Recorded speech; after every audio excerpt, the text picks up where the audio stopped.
So, Arkadev, talking about businesses partnering with HR or vice versa, right? I do know that a lot of people in the HR domain are getting into the business of things, right? So, talking from that perspective, you are the HR business professional for Bangladesh, Sri Lanka, and Nepal, right? Now, firstly, these are three distinct regions. In all aspects, culturally and everything. How easy or difficult it is to manage, what you're currently managing with so much of diversity, with so much of different cultures. How do you go about handling that? So I think what you have pointed out right is that it is distinct, right? Right. And they are very different, right? Right. So one really important part of understanding this is your acceptance that these countries are not India. Right. Because if you try to implement anything that is working in India there, it may or may not work. Absolutely. So as a business, and as the word says, it's a partner, right? It's a Right. business partner. The first job of a business partner, and this business partner work is not only in HR, it's also there in finance and any support function that is there. Right. The first job is to understand the business and the landscape in that area, right? And then come up with the right solutioning, which would help the business leader make an inspirational place to work there.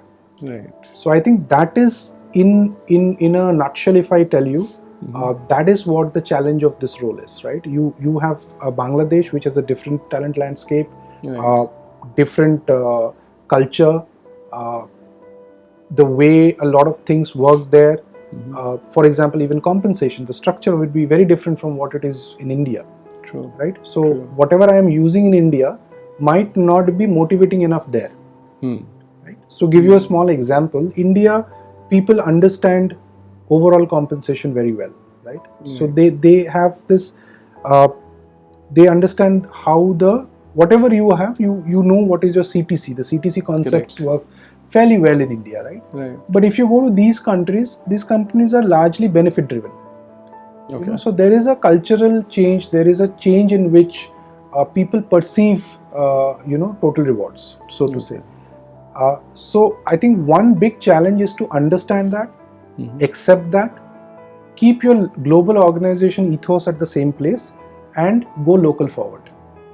Right. So how do you merge these two things and create a solution is the biggest challenge of this role, because Bangladesh operates differently, Sri Lanka will operate differently, Nepal will operate differently. So how do you kind of get all these things together? I think that's one of the big challenges. Interesting.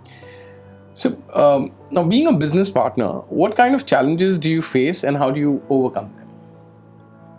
So a business partner's role is actually challenging in a way, because one most important thing a business partner has to always manage, and here I'm differentiating because a lot of students would have this question, right? A COE role and a business partner role, a generalist versus a specialist, right? So a COE role can afford to be academic, Right.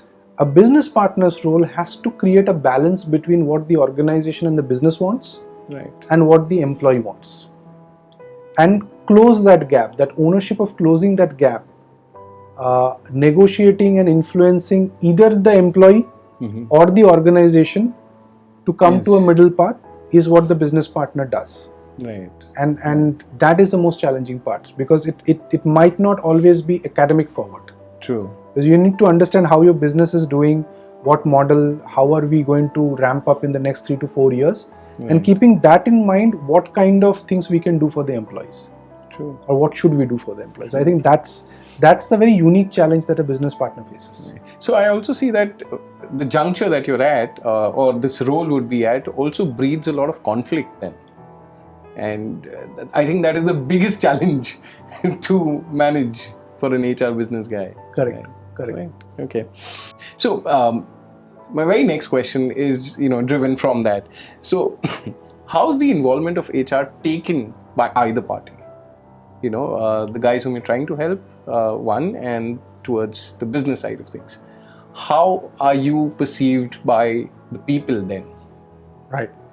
I think That's $1 million question, because you are right. There's always this conflict, right? Right. And knowingly or unknowingly, as a business partner, you play that role of a negotiator in between. True. Right. But I have seen over a period of time, and with my experience, two things. Number one, your intent should be flawless. Correct. Right.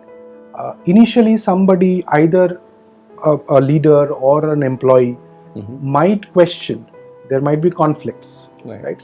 But if your intent is correct, and if you are at it, and you keep trying to politically convince and influence for the right outcome, Right.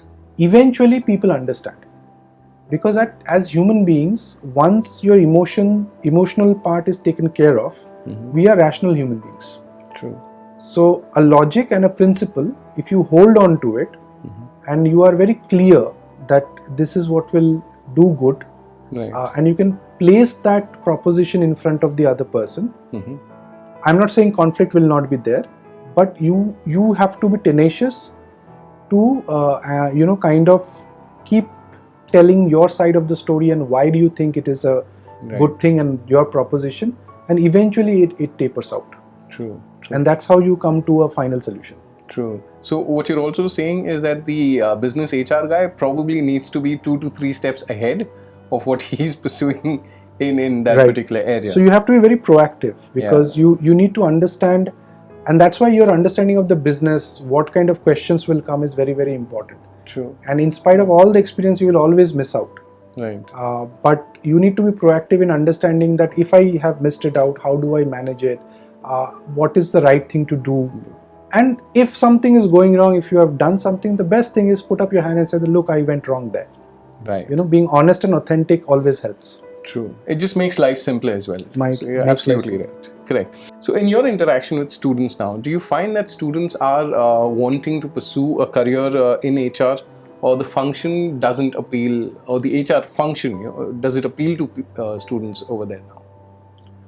So I think what has changed over the last decade is, I think students are very clear about what they want to pursue. Right. Right.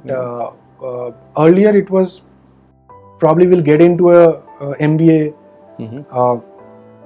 and while we are in that process and preparing for a CAT or a ZAT, or we would decide which stream to take.